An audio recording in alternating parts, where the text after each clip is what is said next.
Dealing وغیرہ کرتے رہیں گے.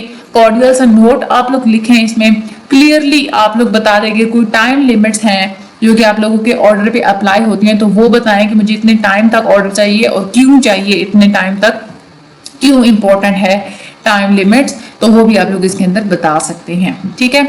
اچھا, اب آپ لوگوں نے کیا کرنا ہے, آپ لوگوں نے ایک دفعہ اگلے بندے آپ لوگ آرڈر پلیس کر رہے ہیں, ٹھیک ہے, تو آپ لوگوں نے وہ کیسے لکھنا ہوتا ہے, کون سا فارمیٹ ہوتا ہے, وہ آپ لوگوں کو پتا چل گیا. ہیڈنگز آپ لوگ اپنے مائنڈ میں رکھ لیجیے گا. اب فار ایگزامپل آپ یہ سوچیں کہ آپ کسی کمپنی کے ممبر ہیں, ٹھیک ہے, کسی نے آپ کی کمپنی کو آرڈر بھجوایا ہے, ٹھیک ہے, تو اس کے لیے ایکنالوجنگ این آرڈر, یعنی کہ ایسے لیٹرز کو استعمال کیا جاتا ہے جس میں آپ لوگ ایکنالج کر رہے ہوتے ہیں آرڈر کو. آن لائن اگر آپ لوگ کوئی چیز بھجوائیں تو جیسے ہی آپ لوگ آرڈر کرتے ہیں نا, تو آپ لوگوں نے دیکھا ہوگا کہ آپ لوگوں کی ای میل ایڈریس پہ فوراً سے آرڈر کی تمام تر ڈیٹیلز آ جاتی ہیں. وہ ہوتا ہے ایکنالوجنگ این آرڈر. یہ بڑا ایک پروفیٹیبل پریکٹس ہوتی ہے, اس کا فائدہ بہت زیادہ ہوتا ہے, اور یہ بڑی ایکسلنٹ اپرچونٹی ہوتی ہے کہ آپ دوبارہ سے اپنا پروڈکٹ ری سیل کر سکتے ہیں. اس میں کچھ آرگنائزیشنز جب ان کو آرڈرز مل جاتے ہیں تو وہ ریپلائی کرنا ضروری نہیں سمجھتے, حالانکہ ایکنالجمنٹ بہت زیادہ ضروری ہوتی ہے. ایک کانٹریکٹ ہو جاتا ہے بائر اور سیلر کے درمیان. ایکنالجمنٹ آپ نے فوراً سے بھیجنی ہوتی ہے, دیر نہیں کرنی ہوتی.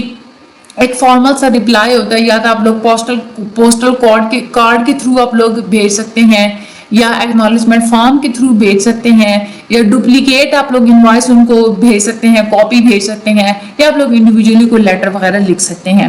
جب بھی آپ لوگوں نے ایکنالجنگ کرنی ہوتی ہے یا آرڈر کا آنسر کرنا ہوتا ہے, تو اس کا پلان کیا ہوتا ہے کہ سب سے پہلے آپ اپنے کسٹمر کو اپریشیٹ کریں, ان کو تھینکس بولیں, جو انہوں نے آرڈر آپ کو پلیس کروایا تھا, جو انہوں نے ڈیٹیلز وغیرہ دی تھی, وہ ساری ڈیٹیلز آپ دوبارہ لکھ لیں تاکہ کوئی مس انڈرسٹینڈنگ وغیرہ نہ ہو.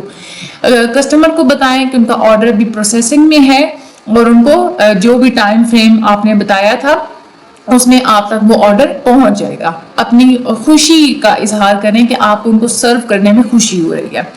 اس میں کیا ہوتا ہے کہ جو ایکنالجمنٹ لیٹرز ہوتے ہیں یہ کس سچویشنز میں لکھے جاتے ہیں. ایک تو یہ ہوتا ہے کہ اگر کسی کسٹمر کا پہلا آرڈر ہے تو اس میں آپ کے پاس یہ اپرچونٹی ہوتی ہے کہ آپ پہلا امپریشن اگلے کسٹمر پہ ڈال سکتے ہیں ایکنالجمنٹ لیٹر لکھ کے. ویلکم کریں اپنے کسٹمر کو, اس کو انکریج کریں کہ وہ دوبارہ آپ سے چیز خریدے. ٹھیک ہے. اس کے بعد بعض دفعہ ایسا بھی ہوتا ہے کہ اگر کوئی انکمپلیٹ یا انکلیئر آرڈر ہو تو ایسی سچویشن میں بھی آپ لوگ ایکنالجمنٹ آرڈر یا ایکنالجمنٹ لیٹر ضرور لکھیں.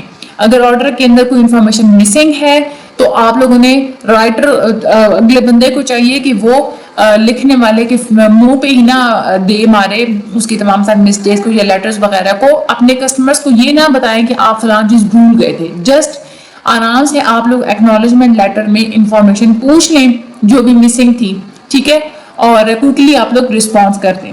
اچھا, اس کے بعد آپ لوگ کیا کریں, ہاں, اور اگر کوئی بڑا آرڈر آیا ہے تو اس میں تھینکس بولنے کے لیے آپ لوگ ایکنالجنگ کرتے ہیں, ایکنالجمنٹس کا آپ لوگ استعمال کرتے ہیں. اگر کوئی ایسے آرڈرز جس میں شپمنٹ میں ڈیلے ہو سکتا ہے کہ اگلے بندے کو لیٹ کوئی چیز پہنچنی ہے, تو ایسی سچویشن میں بھی آپ لوگوں کو ایکنالجمنٹ لیٹر ضرور لکھنے چاہیے. کبھی کبھار ایسا ہوتا ہے کہ کوئی چیز ایسی ہوتی ہے جو کہ آؤٹ آف اسٹاک ہوتی ہے یا شپمنٹ میں دیر لگ رہی ہوتی ہے, تو یہاں پہ بھی کسٹمرز کے ساتھ گڈ ول مینٹین رکھنے کے لیے آپ لوگ ان کو بتائیں کہ کتنی دیر تک ان تک وہ چیز پہنچ جائے گی.